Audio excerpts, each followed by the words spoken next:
안녕하세요. 아름다운 인생 책방 나무향입니다. 말기암 진단을 받고 호스피스 병동에 입원하신 어떤 환자는 저에게 죽기 전에 꼭 평양만두를 먹고 싶다고 하셨지요. 머지않아 세상을 떠난다고 생각하니 고향 생각이 많이 난다고 하시면서 며칠 뒤 평양만두를 꼭 드시게 해드리라고 약속하고 헤어졌는데요. 약속한 날보다 먼저 떠나셨지요. 미래에 당신에게 생애 마지막 식사가 주어진다면 어떤 식사를 하고 싶으신지요?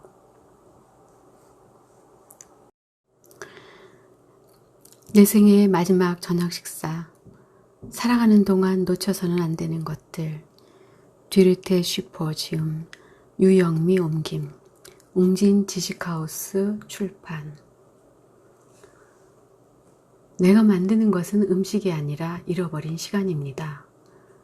세상에서 하루를 제일 길게 사는 사람들, 독일 로이히트포이어의 사람들이다. 이곳은 등대의 불빛이라는 뜻을 가진 독일 함부르크의 호스피스. 여기 현관에는 이런 말이 걸려있다. 우리는 인생의 날을 늘려줄 수는 없지만 남은 날들의 생기를 불어넣을 수는 있습니다. 이 말처럼 삶의 마지막 시간을 특별하게 만들어주는 이가 있다. 호스피스의 요리사 루프레이트 슈미트는 누군가가 마지막으로 맛보게 될지도 모르는 음식을 만든다. 최고급 레스토랑에서 인정받는 수석 요리사였으나 채워지지 않는 인생의 허기 때문에 이곳으로 온 지 11년.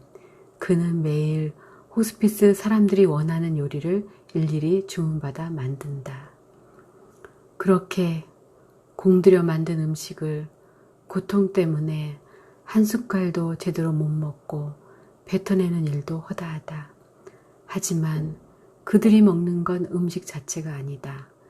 딸과 엄마가 미처 표현하지 못했던 애정이기도 하고 상대방을 먼저 떠나보내야 하는 부부의 애틋한 추억이기도 하다.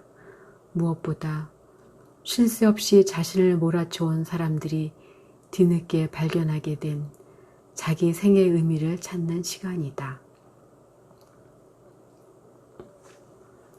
이 감동적인 이야기는 2009년 독일 ARD 방송국의 듀르테 슈퍼에 의해서 다큐멘터리로도 제작되어 독일의 가장 유명하고 오래된 언론상을 받기도 했다. 현재 호스피스 요리사는 자신이 음식을 만들어준 사람들에게 배운 가르침대로 미룰 수 없는 꿈을 실현하기 위해 세계를 여행 중이다. 그렇게 마지막 식사는 차려졌다. 우리는 영원히 살 것처럼 사랑하고 꿈꾸고 일을 한다. 죽음은 삶과 불과 한 발짝 떨어져 있을 뿐인데 말이다.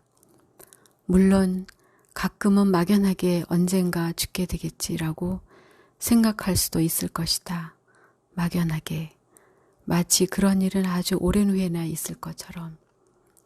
그런데 지금 이 순간에도 어쩔 수 없이 자신이 곧 죽는다는 사실을 냉정하게 인식하는 사람들이 있다면 믿어지는가? 째깍 째깍 시계바늘 소리에 1분 1초를 세면서 살아있다는 사실을 되새기면서 말이다. 그들에게는 그 기다림이 고통의 순간은 아니다. 오히려 갑자기 사라지는 죽음이 아니라 추억할 수 있는 시간이 주어졌다고 볼 수 있다. 그들에게 내일을 꿈꾸는 것은 큰 의미가 없지만 못다한 일에 대한 후회, 사랑하는 이와 함께 할 수 없다는 슬픔에 허우적대는 것도 하지 않는다. 이 시간 속에서 그들이 할 수 있는 일은 최대한 열심히 지난 날을 다시 맛보는 일이다. 마지막 만찬을 준비하는 요리사와 그가 만난 이곳 사람들의 이야기를 들으면서 먹는다는 게 삶의 증거라는 사실을 새롭게 깨달았다. 열심히 땀 흘리고 난 후에 배고픔을 느끼고 맛있는 음식 냄새를 맡으면 자연스럽게 침이 고이고 눈앞에 가득 차려진 진수성찬을 그냥 넘기지 못하고 맛을 보는 것. 이렇게 먹고 싶다는 생각이 들고 식욕을 채울 만큼 양껏 먹을 수 있는 것, 이 모든 게 당신이 살아있다는 증거다. 밥 먹는 시간마저 아까워하는 요즘, 이런 말이 어떤 이에게는 사치로 들릴지는 모르겠지만 눈에 보이는 음식으로 대강 배를 채우고 시간이 없으면 건너뛰기도 하는 게 요즘 사람들의 식사가 아닌가. 하지만 잠시 숨을 고르고 이곳 이야기에 당신의 오감을 맡기길 권한다.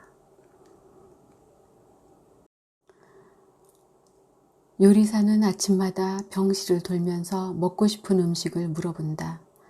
먹고 싶은 음식을 겨우 기억해낸다는 게 이들에게 얼마나 소중한 경험인가.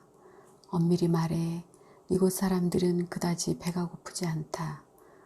건강했던 시절에 음식을 먹는 것과는 전혀 다른 차원이다. 거대한 종량이 온몸을 짓누르고 있어 음식을 맛만 보고 다시 뱉어내기도 한다.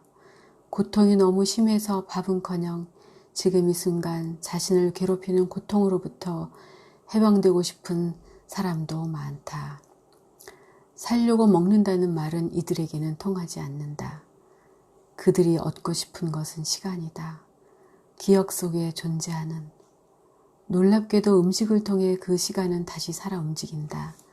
짜릿한 미각이 희미했던 기억을 또렷하게 재현해낸다.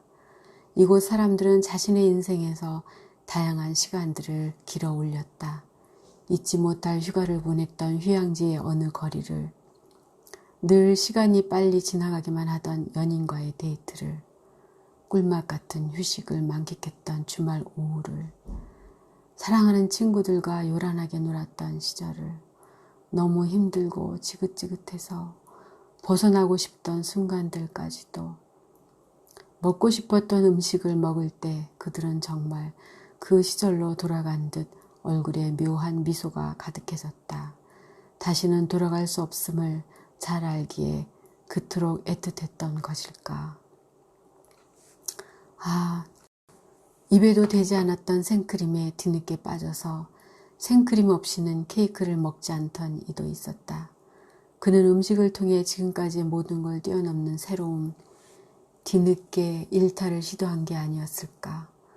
40년이 넘게 재정부 공무원이었다는 그의 새로운 입맛은 아들에게도 놀라운 일이었다. 나는 호스피스에서 일어나는 일을 보는 것만으로도 많은 생각을 할 수 있었다. 이들의 이야기를 함께 나누고 싶은 이유이다. 마지막 음식이 사람들의 남은 생을 풍요롭게 만든 것처럼 이 책이 당신의 남은 삶을 더 풍요롭게 할 수 있으리라 믿는다. 이 책을 펼친 이들을 위해 질문 하나를 준비했다. 책의 마지막 장을 읽을 때쯤이면 당신은 이 질문에 답해야 한다. 마지막 식사, 어떤 음식을 먹겠습니까? 이 질문의 답을 찾는 동안 당신이 얼마나 많은 생각을 하게 되는지, 실제로 지난날 얼마나 많은 인생의 장면이 스쳐가는지 모를 것이다.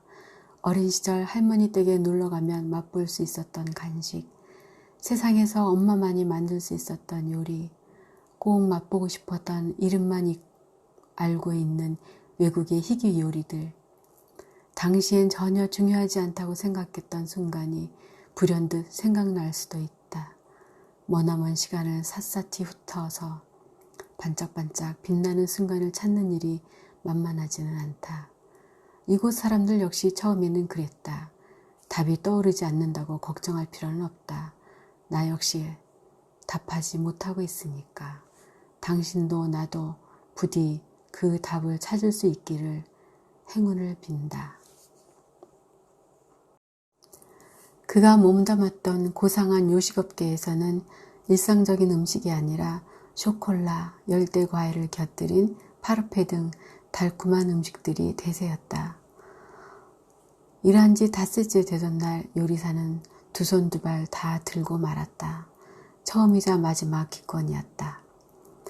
루프레히트는 그날 장에 들러 신선한 과일과 채소로 무장하고 온 참이었다. 그때 젊은 에이즈 환자가 호스피스 앞들 긴 의자에 앉아서 그를 불렀다. 햄버거를 먹고 싶어요. 만들어 줄래요? 청년은 케첩과 감자튀김을 곁들인 햄버거를 원했다. 정확히 세트 메뉴를 말이다. 이런, 앞으로 계속 햄버거나 만들고 있으면 될까? 라고 그는 생각했다. 매일같이 튀김기 앞에 있는 자신의 모습이 그려졌다. 하지만 당신이 만들어준 햄버거는 분명히 내가 원하는 스타일이 아닐 거예요. 내기 할래요? 청년이 말했다. 그는 내기를 하지 않았다. 당연히 질 수밖에 없는 내기였다. 그 대신 장바구니를 얼른 부엌에 두고 다시 자전거 페달을 밟았다. 목적지는 그 청년의 미각신경을 황홀하게 할 패스트푸드점이었다. 그는 감자튀김이 들어있는 햄버거 세트를 사왔다. 그는 결코 이 일을 잊을 수 없을 것이다. 햄버거를 사왔을 때 그 청년은 지금까지 살면서 누가 내게 이런 호의를 베푼 적은 거의 없었어요. 라고 말했다. 이 말은 그의 뼛속을 파고들었다.